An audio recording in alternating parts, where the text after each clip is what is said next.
साहब बात बड़ी अजब है। क्या हुआ कि शादी जब से हमने की है और बहू जब से घर में मेरे आई है, लगता है इस बहू का पैर सही नहीं है, इस बहू का लक्षण सही नहीं है। मेरे घर में बेबरकती होने लगी है। मेरे घर में ये खैर बरकत का नुज़ुल नहीं हो रहा है। मैंने कहा यार, अल्लाह के रसूल ने फरमाया कि बेटियां रहमत है। बोल दे सुभान अल्लाह। बेटियां रहमत है, तू जहमत कैसे कह रहा है? कहा लेकिन ये बात तो सच है कि मेरे घर में बेबरकती हुई है। मेरे घर से कोसों दूर बरकतें हो गई है। जानते हैं वो बेटी की वजह से नहीं हुई है। बेबरकती तो जरूर हुई है, लेकिन उस बेटी की वजह से नहीं हुई है। बेबरकती कहां से हुई है मैं बताना चाहता हूं। जब हमारे यहां शादियां होती हैं तो हम लोग जो डीजे बजाते हैं, गाने बजाते हैं, रोडों पे नाच करते हैं, नाचते हैं, ये तमाम तर जो खुराफात करते हैं, इससे घर की बेबरकती होती है। घर की बरकत इससे लूटी जाती है। इमाम हुसैन के बेटे इमाम ज़ैनुल आबिदीन, उनके बेटे इमाम बाकर, उनके बेटे इमाम जाफर सादिक फरमाते हैं कि जहां ढोल ताशे और गाने बजते हैं, जहां गीत सारंगी की आवाजें आती हैं, वहां 70 किलोमीटर की दूरी से शैतान उस जगह पे चला आता है जहां ये गाने बाजे की कसरत हुआ करती है। अल्लाह। अब जरा सोचें कि जिस जगह पे 70 किलोमीटर की दूरी से शैतान उस घर में दाखिल हो जाए, शयातीन का बसेरा हो जाए, तो फिर उस घर में बेबरकती क्यों नहीं फैलेगी?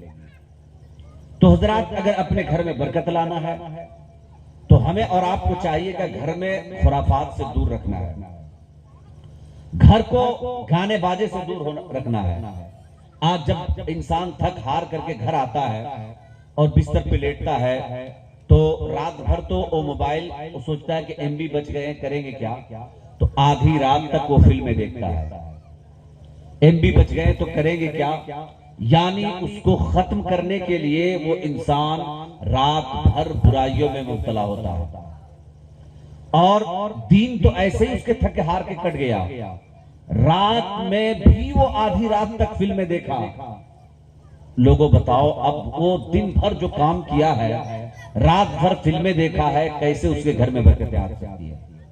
लोगों, अगर चाहते हो कि घर में बरकतें आ जाए, अगर आप चाहते हैं कि घर में से बेबरकती दूर हो जाए, अगर आप चाहते हैं कि खुशहाली बदहाली से खुशहाली में चेंज हो जाए मेरा घर, तो कसम खुदा की, रात के अंधेरे में जब काम करके थक हार के आओ तो मोबाइलों में अपना टाइम वेस्ट करने से ज्यादा बेहतर है तुमसे जितना हो सके कुरान की एक ही आयत सही नमाज़े पंजगाना पढ़ के एक आयत कम से कम घर में तिलावत कर लें। सुभान अल्लाह। उससे घर में बरकतें शुरू होती है, उससे घर में बरकती खत्म होती है। आज इंसान बेटियों को समझ, आज बेटियां जितने घर में कुरान पढ़ती शायद कोई पढ़ता होगा, लफंगे लड़कों से और बेहयाई करने से उसे फुर्सत नहीं है, फिर वो कब कुरान पढ़ेगा? लेकिन आओ मैं सुनाता हूं, आज बेटियों से लोग नफरत करने लगे, जहेज के चक्कर में, बेहयाई के चक्कर, बिल्कुल नफरत ही है बेटियों से। मैं बताना चाहता हूं, सुने।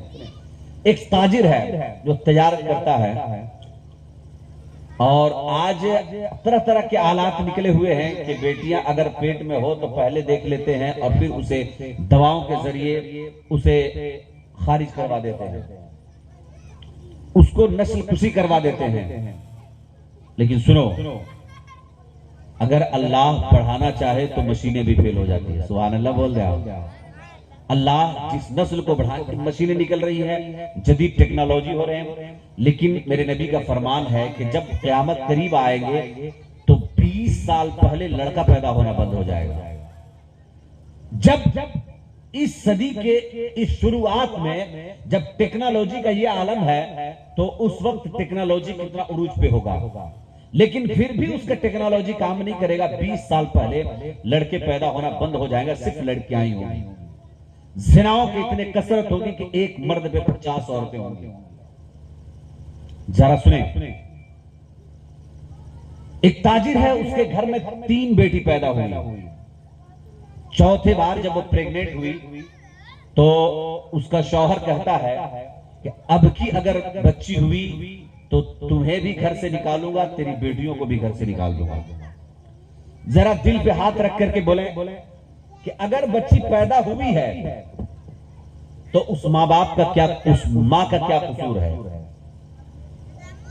उस सिसकते हुए घर में जो आंसू बहा रही है उस माँ का, लाचार और मजबूर माँ का क्या कसूर है कि वो बेटी पैदा हुई? क्योंकि वो अपने से तो बेटी लेना नहीं है, वो तो देना रब को है, चाहे बेटी दे या बेटा दे। सुभान अल्लाह बोल रहा है। वो ताजिर बोलता है कि अब की अगर बेटी पैदा हुई तो मैं तुझे भी भगाऊंगा, तेरी 3 बेटियां जो उसको भी भगाऊंगा।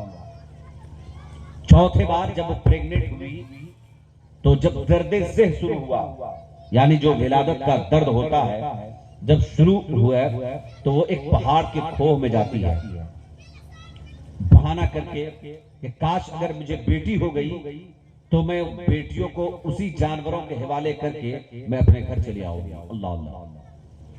जब दर्द से खोह, उस पहाड़ के खोह में जब वो जाती है, बेटी को जन्म देखती है तो उठा के बेटी है, अल्लाह अकबर, आसमान की तरफ अपनी बेटी को आंचल में उठाती और कहती परवरदिगार बारे इलाहा, अगर इस चौथी बेटी को मैं घर में ले जाती हूं तो 5 जिंदगियां बर्बाद होंगी।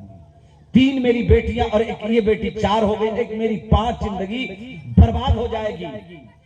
अगर वो 4 जिंदगी बचाने के लिए 1 जिंदगी की कुर्बानी में देती हूं। अल्लाह अल्लाह। इस बेटी को इसी पहाड़ के खोह में मैं छोड़ जाती हूं। उसके दिल ने, माँ के दिल से पूछो कि उसका बच्चा चाहे जैसा हो, लेंगड़ा हो, लूला हो, काना हो, काला हो, चाहे जैसा हो, लेकिन होता है माँ के लिए लगते जिगर, माँ के लिए दिल का टुकड़ा होता है। जरा सुने, वो छोड़ के चली आई। 4 महीने के बाद फिर वो काफिला उसी रास्ते से गुजरता है। रोते रोते अपने शौहर के पास जाती है और कहती है कि मेरे शौहर, उसने शौहर पूछता रोती क्यों हो? कहा कि मेरे पेट में जो हमल था वो जाय हो गया। ठीक है, फिर कोई बात नहीं है, जाय हो गया तो ये बहाना बना दी। 4 महीने के बाद वो काफिला उसी 4 या 6 महीने के बाद उसी रास्ते से गुजरता है। क्योंकि माँ होती है, सोचती है कि चलो अगर देख ले कि मेरी बेटी किस हाल में है, मेरी बेटी अगर जिंदा होगी तो देख लेंगे, अगर मर गई होगी तो उसके हड्डियों को देख लेंगे, अगर सड़ गई होगी तो उसकी हड्डियां, अगर ना भी होगी तो उस जगह को हम देख आएंगे जहां मैं अपनी बेटी को छोड़ आई थी आखिरी बार। अल्लाह अल्लाह। उस सिसकती हुई मां जब वहां जाती है और देखती क्या है, देख करके दौड़े दौड़े आती है अपने शौहर के पास और कहती है कि मेरे शौहर, बड़ा गजब की बात है। कहा क्या हुआ? कि आज बताने का नहीं दिखाने का है। सुभान अल्लाह बोल रहे, आज बताने का नहीं दिखाने का है। कहा क्या? आगे आगे सरदार जब चला तो पीछे पीछे सारे लोग चले। जब कार के दीवाने पे, पहाड़ी पे पहुंचे तो देखते क्या है कि वो बेटी लेटी हुई है, उसी के बगल में एक हिरन लेटी हुई है, हिरनी लेटी हुई है और वो बेटी हिरन का दूध पी रही है। बोल दे सुभान अल्लाह। गैब से आवाज आती है, ऐ लोगों सुनो कि जिस बेटियों को मैं पैदा करना जानता हूं उसकी हिफाजत भी करना जानता हूं, उसकी हिफाजत भी मैं करना जानता हूं। तो लोगों, आज हमें बेटियों को जहमत नहीं बल्कि रहमत समझना चाहिए। आज शादी ब्याह को हमने बहुत स्ट्रांग बना दिया है। आम जनता के आज शादी करना बहुत मुश्किल। कई घरों में आज उसके बाप के पास अगर एक दामाद खरीदने का एक 4 लाख रुपए होते तो वो बेटियां भी, उसके हाथ भी पीले होते, लेकिन 4 लाख उसके पास है नहीं जो एक दामाद खरीदा जा सके। 7 लाख है नहीं जो एक जाहिल नौकरी वाला दामाद तलाश कर सके। उसको जाहिल मैं इसलिए कर रहा हूं, पढ़ लिख करके जाहिल होता है, क्योंकि वो 7 लाख 8 लाख और 10 लाख रुपए उसे लेता है तो मैं उसे जाहिल इसलिए समझता हूं कि वो 10 लाख रुपए में एक अपने आप को उस बेटी के हवाले बेच देता है, उस ससुर के हाथ में बेच देता है। वो बता देता है दुनिया वालों को मेरी कीमत अनमोल नहीं बल्कि मेरी कीमत 10 लाख रुपए है, मेरी कीमत 7 लाख रुपए है, मेरी कीमत 6 लाख रुपए है। यानी वो बेच देता है, अपनी कीमत लगा देता है दुनिया वालों के सामने। लोगों मैं कहना ये चाहता हूं, ये जहेज उसके बाप के पास एक गाड़ी देने की, लेकिन मैं कहना चाहता हूं ये धरती में इंसानों पे बुराइयां मुसलमानों पे इसलिए भी एक बार आती है। जगह जगह देखो तो बमबारियां होती है, जगह जगह देखो तो मुसलमान उड़े जा रहे हैं। भागलपुर में मुसलमान लूटा जा रहा है, गुजरात में मुसलमानों को बर्बाद किया जाता है, चेचिनिया और बोस्निया में या रोहिंग्या मुसलमानों को हर जगह तबाह किया जा रहा है। आखिर वजह क्या है? आज फिलिस्तीनी मुसलमानों को लूटा जा रहा है। लोगों, एक वजह यह भी है कि आज हमारे अमल इतने बुरे हो गए हैं कि अल्लाह रब्बुल इज्जत हम पे वो अजाब मुसल्लत करता है। पहली उम्मतों को सुअर बंदर बना दिया गया, पहली उम्मतों को तो ऊपर पत्थर बरसा दिए गए। ये अल्लाह की रहमत है, कुरान में है, ओमा कान अल्लाह लियुअज़्ज़िबहुम अंता फीहिम। ऐ महबूब तुम इनमें जलवा फरोज हो, इसलिए इन पर अजाब नहीं आ रहे, वरना हम पर भी अजाब आते हैं। बुराइयां देखो तो सही। एक वजह यह है कि आज गरीब बेटियां जब घर में रोती है, घर में सिसकती है, तो कसम खुदा की उसके रोने की आहट, उसके धुआं, उसके दिल के जो धुआं उठता है वो अर्श तक पहुंचता है। और जब अल्लाह नाराज होता है तो फिर ये कौम में उस कौम पे जुल्म और सितम के पहाड़ तोड़े जाते हैं। हमारे अमल अगर बुरे हो गए तो बुरा बादशाह मुसल्लत कर दिया जाएगा। तो लोगों, एक वजह ये भी है कि बेटियां रो रही है, एक वजह यह भी है कि बेटियां शादी के लायक हैं लेकिन घर में वो दम तोड़ रही है। तो लोगों, मैं कहना यह चाहता हूं, हम